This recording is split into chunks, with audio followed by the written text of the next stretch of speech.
So I just bought this Tesla Model Y here a few days ago. I had ordered it on the day that it dropped in price by $13,000.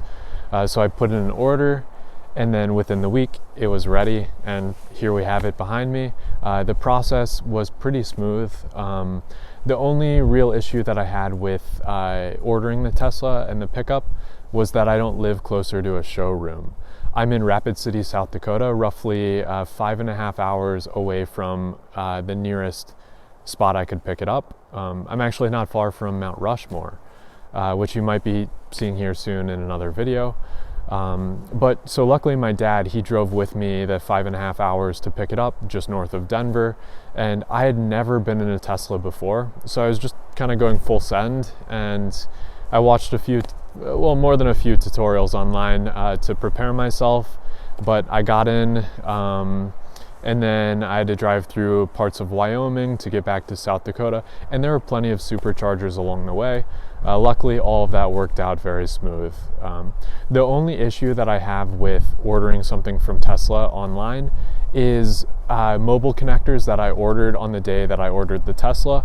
The online orders team is separate from the delivery team. The delivery team, once I got a hold of them, they were great to work with. But the online orders team, I've reached out multiple times and I haven't heard a word. So I'm still waiting on mobile connectors to ship to where I'm at, because in the meantime, without those, I can't charge at home, and it kind of restricts the places that I'm able to charge the Tesla. So for now, I'm just going to superchargers, which are a little more expensive than being able to charge at home. But here, I'll give you a quick tour. I actually slept in it last night to test it out because I plan on living out of this and traveling the country. It was well below freezing last night. I didn't even do camp mode, but I used to do a lot of camping back in the day, and it's worked out pretty well. And I'm sure I'll make some improvements as I go, and I'll share kind of what my setup turns into.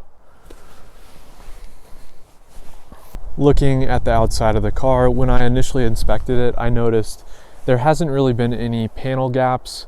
Some other people that have bought Teslas have noticed like bigger panel gaps on different sides, but luckily everything seemed to work out pretty well on that end.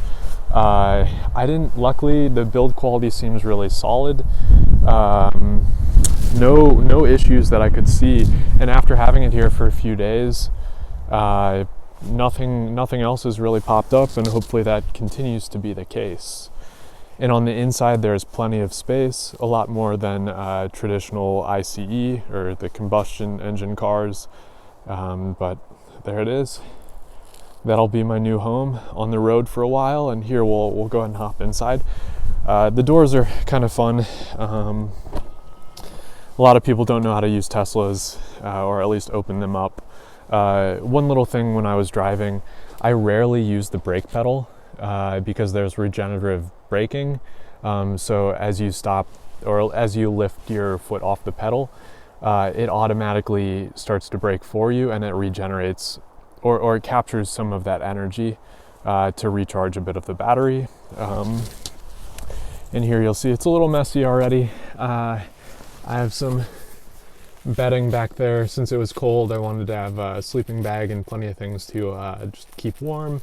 The sunroof is amazing. I doubt I'll be able to see the stars because it's tinted, but at least during the day it'll provide some pretty good views. So here, I'll go ahead and hop in the back and I'll show you more space. So I've jumped to the back of the Tesla, and there is plenty of space back here. It's just still really hard to get over how good the view is. Do any other cars have that big of a sunroof? Not that I'm aware of. But here, I'm going to actually lay out so I'm completely flat. I'm at a little bit of an angle, but I'm 6 foot 3 inches tall, so definitely above average, and I can stretch out completely. So this should work out quite well to sleep. It did at least the first night I tested it out, and I haven't even moved the seat forward, so I can always make more space. On top of that, there's plenty of room in little side cubbies and under these middle seats that I folded down, so I'll be able to keep a wide range of kind of camping, climbing, whatever gear I want to bring along with me. So I'm 6'3", and this is the trunk of a Tesla. As you can see, there's plenty of space. I can almost fit in it completely for being above average height. But there's plenty of space in a Tesla, and my goal to live out of it, I think it's going to work out pretty well. Of course, I'm going to be trading off a lot of conveniences, but as mentioned, plenty of space, and I've already kind of got the back here pretty messy. There's a lot of random bedding, which I'm going to improve this over time. I just tested it out, like I said, for the first time in the cold, but plenty of room for activities. So now you have a slightly better look at what a Tesla Model Y, or at least initially kind of how it might work out for camping, especially for someone who's taller. But now I'd really appreciate it if you have any suggestions or just any comments whatsoever. Go ahead and drop them down below. I'm really looking for any ideas on how to improve living out of a Tesla. Of course, I'm going to continue to improve the setup, and I'm just testing it out initially before I make some bigger trips. But if you have any ideas whatsoever, feel free to let me know. And as always, I'd really appreciate it if you just tap that like button down below, because that motivates me to share more content, which I'm sure I'm going to be sharing both some highs and lows in the months ahead. So I hope to see you soon.